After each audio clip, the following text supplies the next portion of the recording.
The Cavalier, with its valued cargo acquiring the Leggett junction of US 101 and California Highway 1, it was a beginning of the end. The end of State Highway 1 and its 655-mile northern trek, but a beginning for the Willsons to view its wondrous scenic itinerary, traversing the Coast Highway in a southern proclivity and returning to the Bay Area province of Foster City. A quarter-mile into the journey, experiencing the Eel River Bridge, the first of over a dozen bridges, they would ford during their progression along the Pacific and their venture down its picturesque coastal byway. Retreating on the acclivitous avenue, finding that they were still amongst the abounding redwood forest, the roadway a gradual descent to the picture-perfect blue Pacific, its scintillating effervescence and officiousness a presentation of staidness already coming into view. The morning sunshine bathing the highway, the cresting waves breaking leeward with the oncoming sea breeze arriving from the earthen expanse of the sea's profusion, but a sense of unanimity prevailing. One found the Northern California coast is isolated from its inland entourage, encountering just 2 easterly flowing highways in 250 miles of southern sentinel journey. The lunch hour acknowledging travel abeyance at Fort Bragg, a short-lived military post established in 1857 to maintain order on the Noyo Indian Reservation, the post closing in 1864, the ensuing years finding the fort's remnants were accomplished by the lumber entrepreneurs and once again an inhabited presence acknowledged. Continuing south, the family hesitating adjacent to where the Navarro River enters the Pacific, an expansion of shoreline enabling all to experience the cresting waves breaking on the sand-adorned beach. Robert and Sandy shedding their shoes and embracing the cool receptive waters of the Pacific.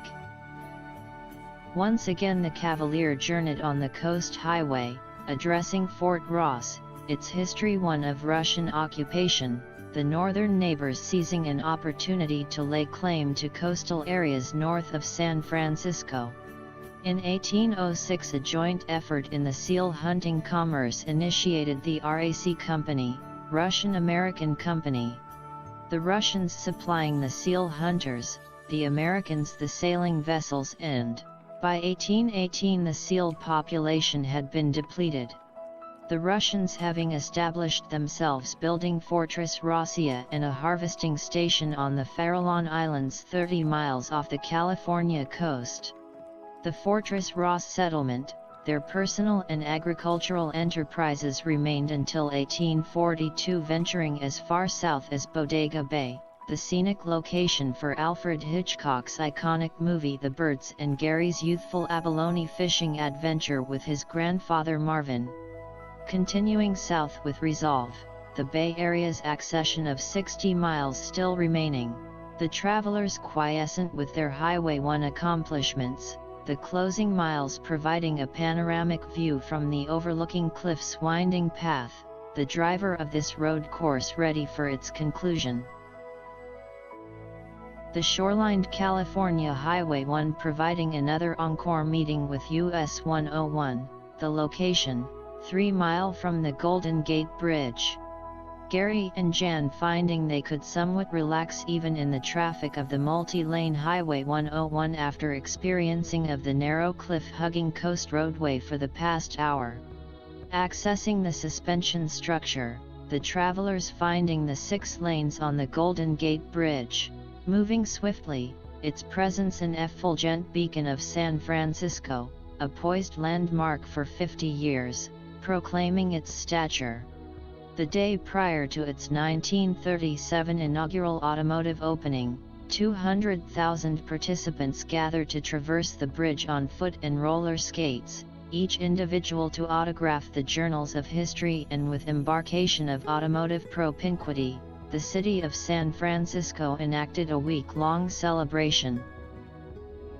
A return to Foster City and Gary's sister's condominium, Scott, Gary's oldest son, welcoming them back after their prolonged travels, and with one more day remaining before their return flight suggested a trip to Santa Cruz and the boardwalk, questioning if they were in accordance for another short journey. Gary was weary of driving, but Robert and Sandy, hearing Scott's description of the boardwalk and the amusement rides, were ecstatic, especially after having endured as spectators during visits to relatives they had never knew existed.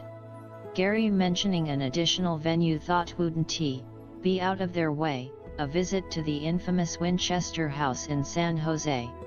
The morning found the rental Chevrolet making its final vacationing journey, Scott accompanying the family, once again on 101, this time to San Jose. The Winchester House was once the personal residence of Sarah Pardee Winchester, the widow of firearm magnate William Wirt Winchester. After her husband's death from tuberculosis in 1881, Sarah inherited more than $20.5 million, also receiving nearly 50% ownership of the Winchester Repeating Arms Company. In 1884 she moved from New Haven, Connecticut, purchasing an unfinished farmhouse in the Santa Clara Valley, and began building her mansion.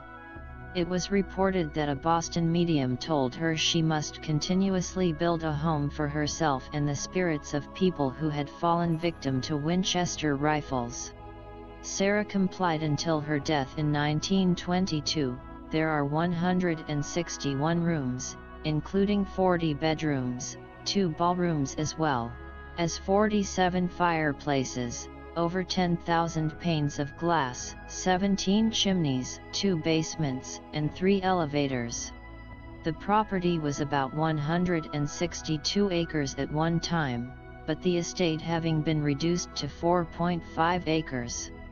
Gary, finding touring the mansion and the exhibits an excursion into the yesterday and the aberrant world of a Sarah Winchester.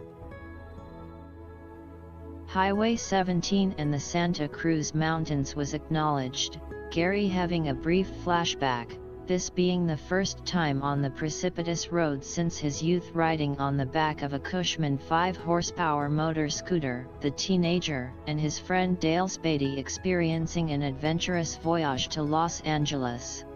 Recalling the uphill ascent, finding the Cushman in first gear, having to fall in line behind the 10-wheeler semis, a slow but steady gait to the crest.